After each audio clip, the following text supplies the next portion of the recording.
Thank you. President Grimson, ministers, excellencies, ladies and gentlemen, it is a great privilege to address you all here today.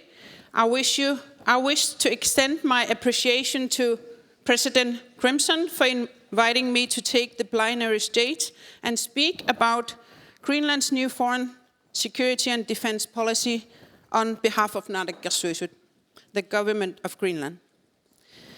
The Arctic Circle Assembly is a great chance to engage in important discussions on a region of the world that we in Greenland call our home. As our home, it is important for us to foster meaningful cooperation with countries and partners for the benefit of the region. To do that, it is crucial to be clear on our policies and positions as an Arctic nation. For this reason, Greenland released its foreign security and defense policy earlier this year with the title, Greenland in the World, Nothing About Us Without Us. The strategy outlines our foreign security and defense priorities and positions, but also addresses the need of concerns of an Arctic nation and Arctic people. Not surprisingly, these issues are cross-cutting for us in Greenland, which means that this can also be called an Arctic strategy. It reflects that we stand for and the challenges that we face, but it is also present the opportunities and potential that we have and offer for the world. We aim to collaborate more with the world and especially strengthen our north-to-north cooperation and ties between the people of the Arctic for the benefit of those who call Greenland and the Arctic their home. As we look to collaborate more with the world, connectivity is a key word. Through decades, we have mainly had flight connecting us to the east, with no connection to our neighbors in North America. This, however, is changing. With the expansion of our airport, a connection between Nuuk and Iqaluit has opened, and next summer a new road between Nuuk and New York will be introduced. Opening flight connection to our North American neighbors will not only connect us physically, but will also make it possible to explore more enormous potential for improving our trade relations and diversifying our supply routes. Expanding and strengthening cooperation with our North American partners is one aim that is emphasized in our strategy. Greenland intends to explore the possibility of establishing and developing an Arctic North American Forum with representatives from government and parliament from the Arctic North American states and territories. As Arctic North American countries, states and territories, we face many of the same opportunities and challenges, which is why we hope that bringing us together in one forum will create a space to meet and discuss challenges and possibilities. The Arctic Council remains the most important forum of cooperation between Arctic state and Arctic indigenous peoples, and it is important that we continue to strengthen the Council and the work in the working groups. Norway has and continued to do an excellent job in guiding the Arctic Council through this sensitive time. As the Kingdom of Denmark prepares to take over the chairmanship, we will strive to contribute to the progress that has been made in these challenging times for the benefit of the people of the Arctic. As Greenland makes out the Arctic part of the kingdom, it is only natural for Greenland to play a leading role in the Kingdom of Denmark's coming chairship of the Arctic Council. Having a chairship anchored in Greenland with the Greenlandic people will ensure that the issues of the people of the Arctic remain at the center of the work and priorities of the Council. We believe that the Arctic Council must be led from the Arctic. We thus look forward to continuing to prepare for the chairship with Denmark and Faroe Islands, and working closely and constructively together on the important task of leading the Arctic Council in the coming years and working on the issues that matter for the Arctic people, the environment and climate. The Arctic people are resilient peoples. For thousands of years, we have successfully navigated extreme changes in climate and environment. Amongst these changes, our main focus has been to ensure the security and survival of our families and communities, and so it continues to be today with climate change challenging the Arctic communities. As the world is becoming increasingly unstable and unpredictable, security of supply have especially become an area of priority for us. As for many others, for Greenland, it will be necessary to stop clinging on old patterns of trade and commerce. For many years, we have not engaged in much trade with our neighbors to the west and southwest. We need to change that, which is why we are also focusing on engaging in markets in North America for both import and export. This to reduce risk and vulnerabilities and guarantee constant access to essentials such as food, medicine, and fuel, and thus becoming increasingly robust and resilient. Greenlandic international partnerships have grown and expanded since the last Arctic Circle Assembly. In line with our goal and priorities in our strategy, the EU has officially opened an office in Nuuk with a visit from EU Commission President Ursula von der Leyen. And together with Iceland, we have started important work on implementing the 22 Declaration of Cooperation from 2022. We are continuing to cooperate with our close partner, Nunavut, on implementing the MOU from 2022, and joint committee cooperation with the US is also moving forward in a positive direction. Greenland strives to engage in partnership based on equality, where we are included on matters involving us. The Arctic, hence the slogan on our strategy, nothing about us without us. When we experience the contrary, it is natural for us to evaluate this type of cooperation and engage in relevant discussions to determine possible solutions. This is also the case with the Nordic Council, where we view it as vital that all countries participate on the same team and as equals. The work of Nordic Council is important, but we cannot have two different teams, two different levels of friends. We all need to be on the same team, playing by the same rules, for the partnership to be truly successful. It is my hope that we will be able to find a meaningful and satisfying solution in the near future. The world is in a challenging time. This is a fact which we feel the consequences of in the Arctic. We must also take our position and say what acceptable and what is not. In the Arctic, we can have tensions, but we can also do our part to keep the tensions low. We have done so for decades.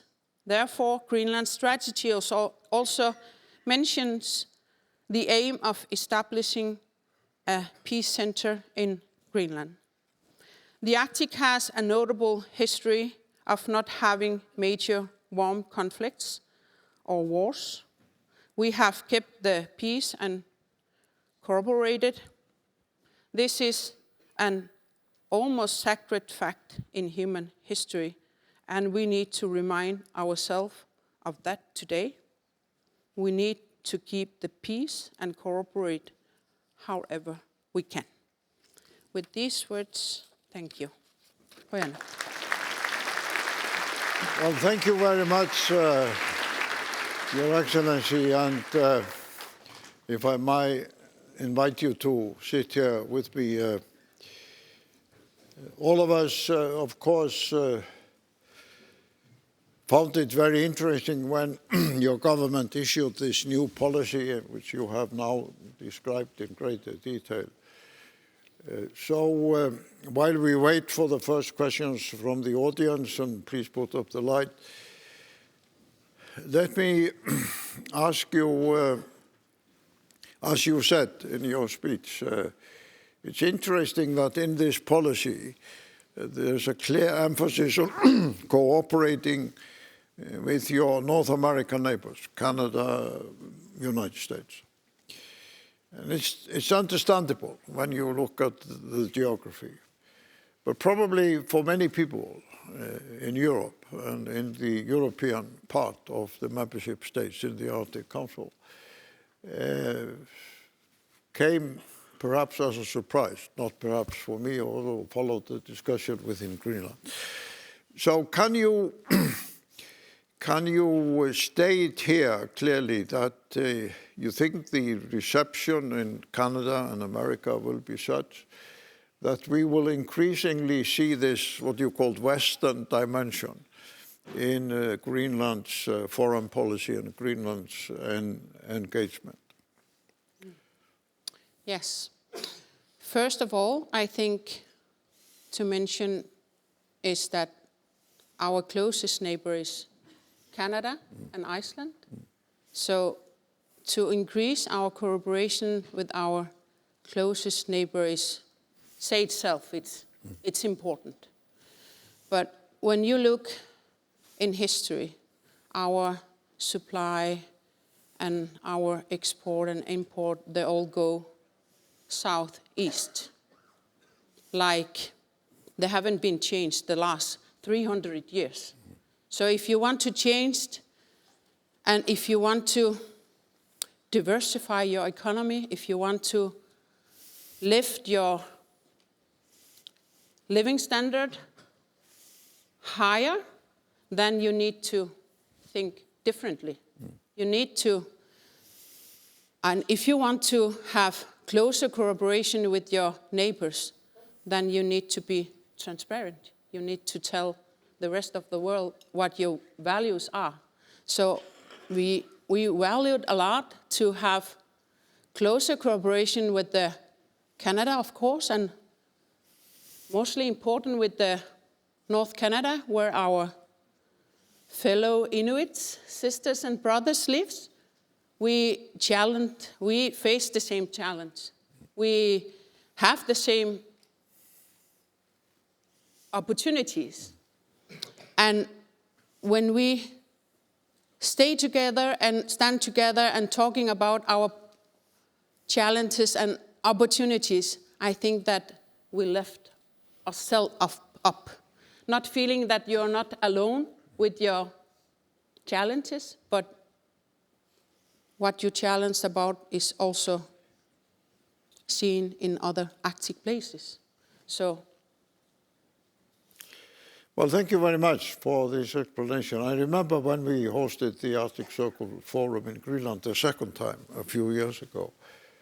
If I remember correctly, all the premiers from the northern parts of Canada also came and attended the forum. I believe it was the first time in history that all the Canadian Northern Provinces premier came together in Greenland. So let us open it to questions from the audience. If I can see hands up. Yes, okay. Yes, please stand up and put your question. Yeah, my name's Grace Achieng. I'm a master's student at the University of Iceland. And I'm going to go back to the previous session and then relate back to you. So there was a talk about extensive investment on infrastructure and machinery as a solution. And what I wondered was what worldview that was, if it was the indigenous people's worldview as a solution, or business and innovation, or government, or even say Western worldview. And you said, Vivian, that the Arctic people relate to the environment and the climate, and that is very important to them. So I wanted to ask what your opinion is on this cost on infrastructure, and what if this is would be in line with the Arctic people's view. Thank you. First of all, I think that our country is very rich on minerals. Our country is a place where big islands melting and big reservoir of water that can the rest of the world needs to a greener transition what we have in Greenland. So even though we have a jurisdiction and an act that is very high on our environment, so even though that looking on our environment is very important, but we also must see that there are people in the Arctic who also, for us, we want to have a higher standard of living that requires that we diversify our economy.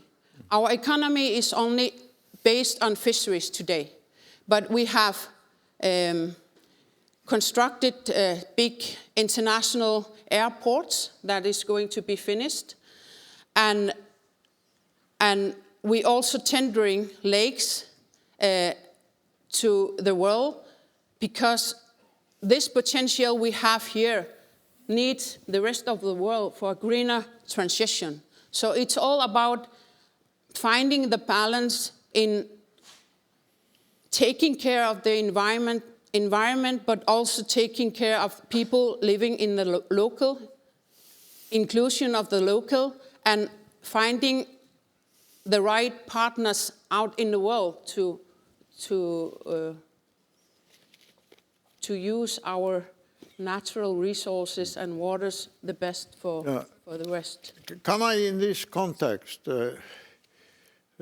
before I put my questions, it's very interesting you emphasize water, because we are finding it here in Iceland that how the glaciers produce waters and the rivers and the water reservoirs has led to enormous export of Icelandic water to different parts of the world. I've even been told that one single water reservoir in Iceland, which already has a factory using that water, that reservoir is so big that it would be sufficient to give every person on the planet 1 liter of water per day. And we have the luxury to have this water all around us. And Greenland also is a big reservoir of fresh water. But you didn't mention energy, and long time ago, I was told that Greenland was the largest reservoir of hydropower, unused hydropower left in the Western world.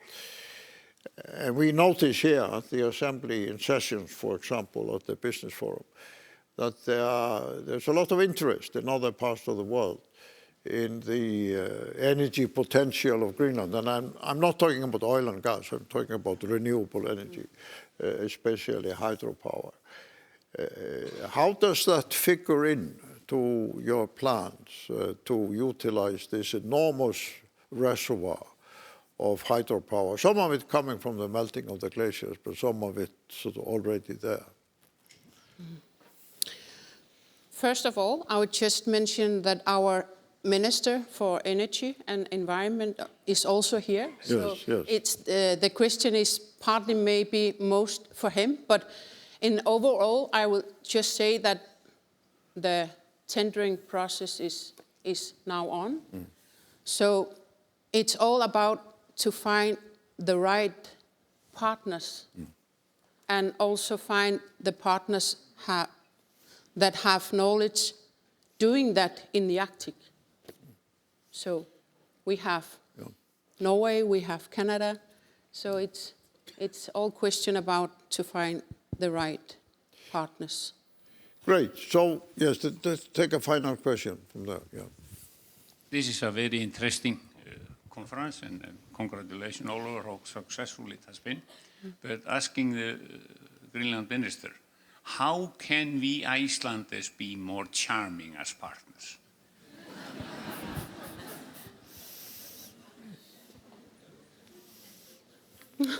That's a very difficult question.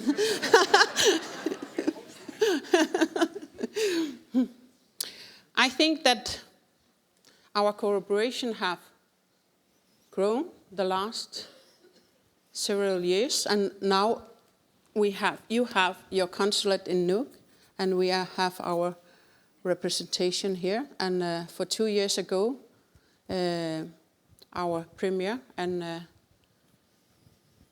and your former premier signed an agreement on our declaration of cooperation, and now we have implemented the, the paper on that. So I think that our cooperation is just going to grow and grow. What we should be more aware of, that every cooperation should always be based on equal and win-win situation for both countries.